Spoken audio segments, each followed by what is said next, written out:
Let's make some gluten-free sourdough pizza together. It's so easy to do, and I'm going to walk you through all of the steps. Let's get started. Pause this video and go ahead and grab your mise en place, and I'll meet you back here when you're ready.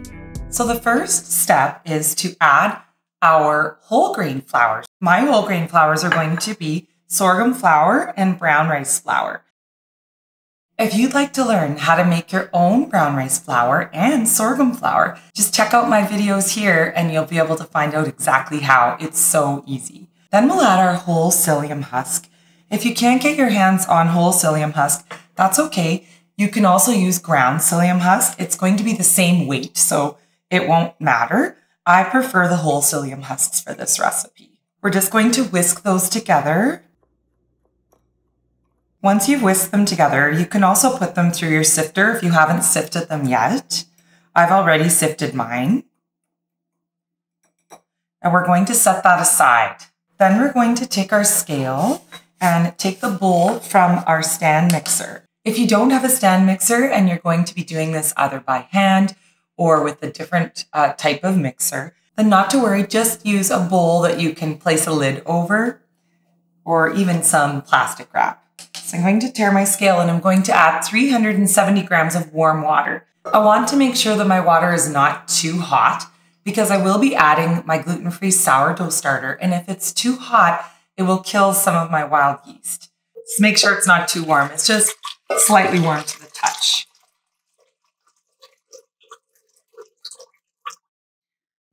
Tare your scale and add either heavy cream or any vegan alternative. It can be whatever you like. You can also just add more water. Then we're going to add our sourdough starter. This is my sorghum sourdough starter, so I'm just going to give it a little stir. Here my scale. I'm going to add 220 grams. You're going to love this pizza dough. It is so delicious. If you don't have a gluten-free sourdough starter yet and you really want to make one, check out my ultimate guide to gluten-free sourdough starter. The video guide will take you through absolutely everything you need to know to get you started, and it'll teach you how to maintain and care for your starter as well. So let's just give that a whisk. And we'll add in our maple syrup, which will help to activate the yeast. And if you're vegan and you're not comfortable eating pure maple syrup, that's okay too. You can add cane sugar or agave syrup if you prefer. And if you don't have a gluten-free sourdough starter and you have absolutely no interest in making gluten-free sourdough, that's okay too. Click my link here to make a gluten-free pizza crust that's made with regular commercial yeast. So now we're just going to add our dry ingredients and our soaker is ready to go over to the mixer.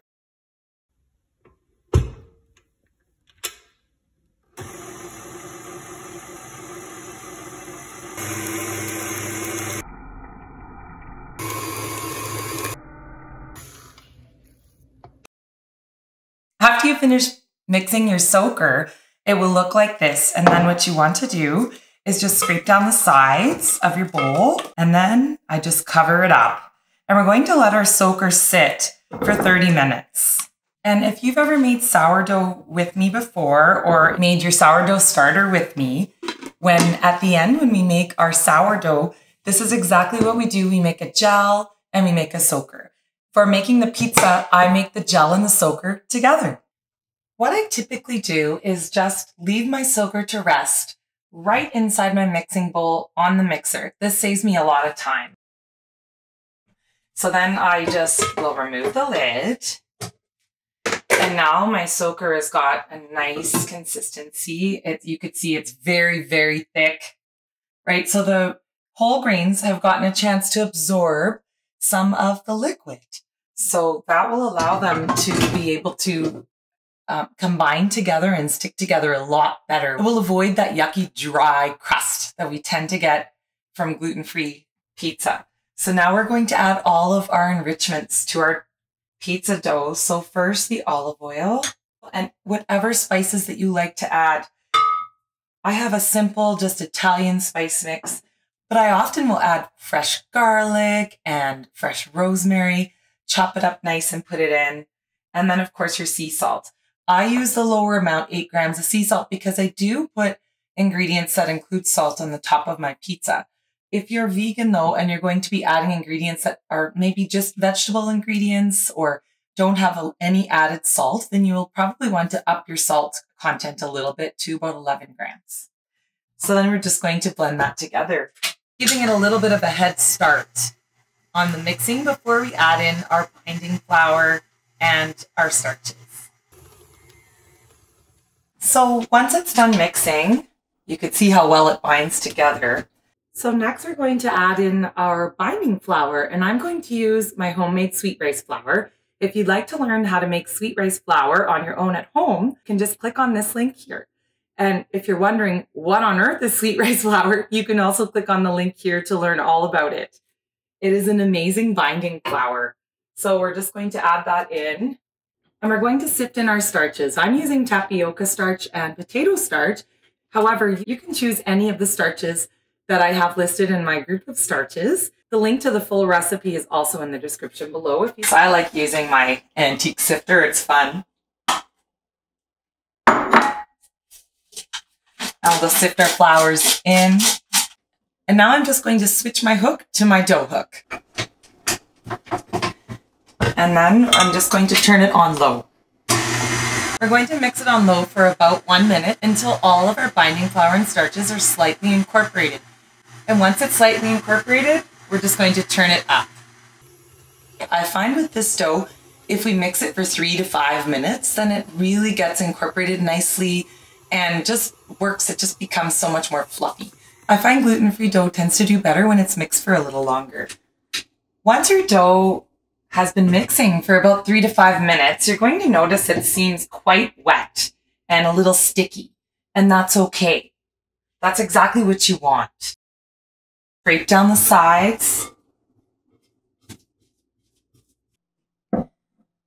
So once I've scraped the dough down off the edges, I'm going to want to flip it out.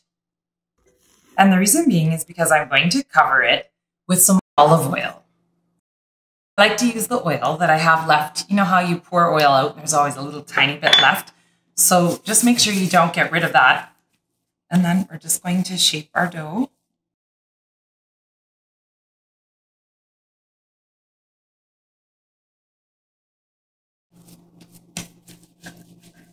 And place it back in your bowl. So we're just going to place a lid on our bowl, and I'm going to put it into my oven at about 85 degrees Fahrenheit, which is 29 degrees Celsius. And I'm going to put it on the proof setting for about half an hour, and then I'm going to shut that off and just have it with the light on. Proof it in the oven for between an hour and a half and 2 hours. If you don't have a proof button on your oven, that's okay. Just turn on your oven to the lowest possible temperature, then shut it off. And then you can just leave your light on in the oven, and that will also give it a nice warm place. So in here, I'm taking out my sourdough pizza dough. So this has now been in the oven for about 90 minutes. So now we're ready for our pizza dough to actually look like pizza dough. So we're just going to flip it out of the container here. Oh, lovely. You can see how it's nice, quite nice and springy, and it bounces back slowly when I press into it. That's excellent.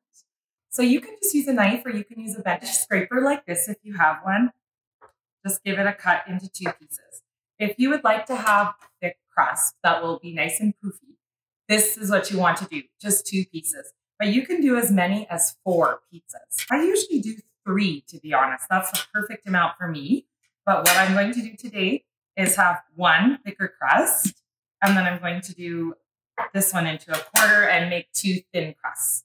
We're going to take out our plastic wrap and just cover this up. Plastic wrap, I don't typically use it much in my kitchen, but it is really, really helpful when it comes to gluten-free dough. I use it when I'm making the dough all the time because it just really helps to keep the moisture in, and so that when you're trying to shape it, that it doesn't stick to your hands or anything, and it's quite delicate dough compared to a regular wheat dough. So we're going to do the same thing with this one, just cover it, but we're going to be working with this one right now. If you'd like to make extra pizzas and then store some in the freezer for when you want to have a quick dinner, it's a perfect thing to do. And you have two options. The first option is to actually freeze the dough just after you cut it. So freeze it in the dough balls. So you can just take it and roll it in a ball. And then all I do is just wrap it up tightly in some plastic wrap. I usually do 2 layers. And then I'll put this in a container or in a Ziploc bag and go directly into the freezer. With the frozen dough balls, you'll want to take them out of the freezer and you'll need to let them thaw at room temperature. Once they've come to room temperature, then you can roll them out. They become pliable again. We're going to take a piece of parchment, lay it down, and place our dough right on top of it. So place the dough in the middle of your rectangular piece of parchment. And then I usually take 2 pieces of plastic wrap just so that everything is for sure covered as I'm rolling it out. And then I just begin to press. You can press out this entire pizza if you like, or you can use a rolling pin if you like as well. But I like to just press it out into a nice circle shape.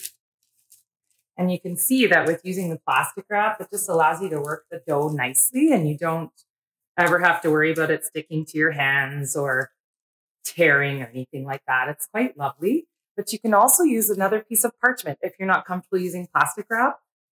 You can really see what you're doing with the plastic wrap, but the parchment works perfectly fine too. But you definitely need to cook it on a piece of parchment. Now at this point, your oven should have been preheating to 500 with your pizza stone in it. So you can either keep pressing it with your hands. As you can see, it's quite easy to do. Or you can just take a nice rolling pin like the one my father-in-law made me.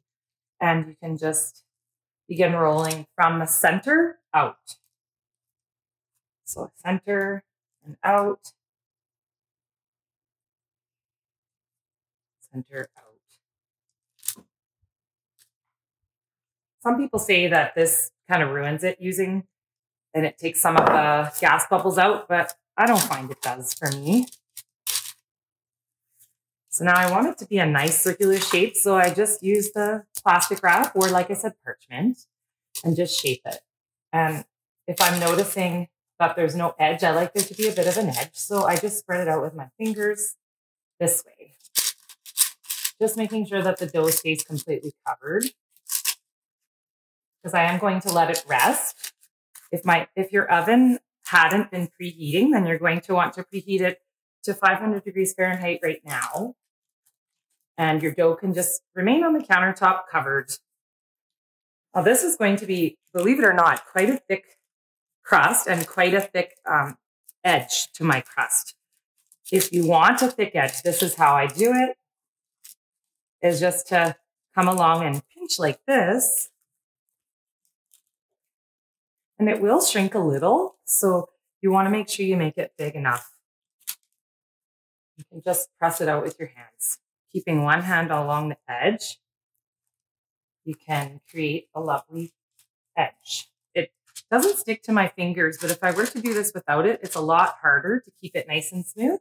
So when you get your dough looking the way you want it, and it's the right shape that you want, then you're good to let it sit and rest. Now, because I'm making this on Valentine's Day, I'm actually going to shape mine into a heart shape, which is a really fun thing to do.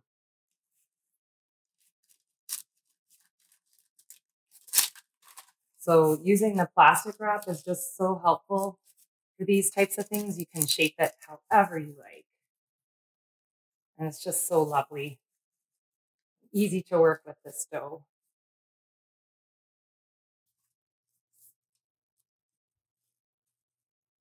There we are. Look at that. This is our tradition to make heart-shaped pizza for Valentine's Day. So it's as easy as that. So the next thing that we're going to do before we put it in our preheated oven, just cut the edges of the parchment paper because we're going to put this in a very hot oven and we don't want the parchment to burn. So I like to just cut it right off so there's no extra. It's just underneath my pizza. So I just cut it, half an inch away. It's nice to let the dough rest for a few minutes before it goes into the oven. All right, so there we are. I'm going to let this rest for 10 or 15 minutes. Then I'm going to remove the plastic wrap, put it on my pizza peel and into the oven. We're now ready to bake our pizza. Our oven has been preheating at 500 degrees Fahrenheit for about 30 minutes now. So make sure to remove the plastic and then keep the parchment here using a pizza peel or a cutting board or something that you can slide it onto. Just slide the pizza on. And then we're going to take it right over to the oven and place it directly onto our pizza stone, which has been preheating in the oven. And just slide it off your pizza stone. And it is very hot. We're going to put a timer on. We're going to leave it in there for 6 minutes. However, just make sure that you're really watching it closely because every oven is different. And here's a time lapse of my pizza crust par baking. And you can see that it rose up and created almost a bubble and then it fell back down. So if this happens, don't worry. The par bake is now over. So just take your pizza peel and slide it underneath and pull your pizza crust out. It has now been par baked and is ready for all of its toppings. Here's our par baked pizza dough, and this is the way that I take off the parchment. So I use a nice cooling rack and I just flip it over and the parchment peels right off. And then you can take this pizza peel again and flip it over and then just slide it onto the cooling rack. And the reason that you want to keep it on a cooling rack is because it's very hot and it will actually sweat.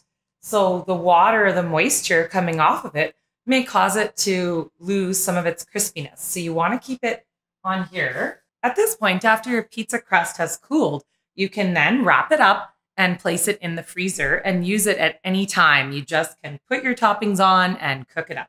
A great way for a quick dinner.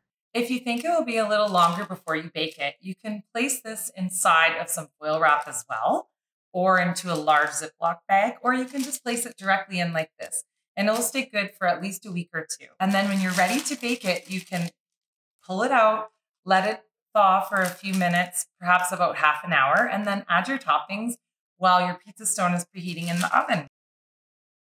So now while you're putting the toppings on this pizza crust, if you're making more than one, this is the time to par bake the others. So I'm going to par bake my thin crust pizza. So remember, always take off the plastic first. If you're making more than one pizza, or if you just don't have a cooling rack, that's okay. Just place a towel down. And then when you take your pizza crust out of the oven, you can do the exact same thing. Then we're going to put our toppings on and then slide it back onto our pizza peel and put it back onto our pizza stone that's in the oven. And then I like to bake my pizza again at 500 degrees Fahrenheit, convection, which is 260 degrees Celsius fan, for 6 minutes, or until you see that the toppings have slightly browned and until the crust looks golden and crispy.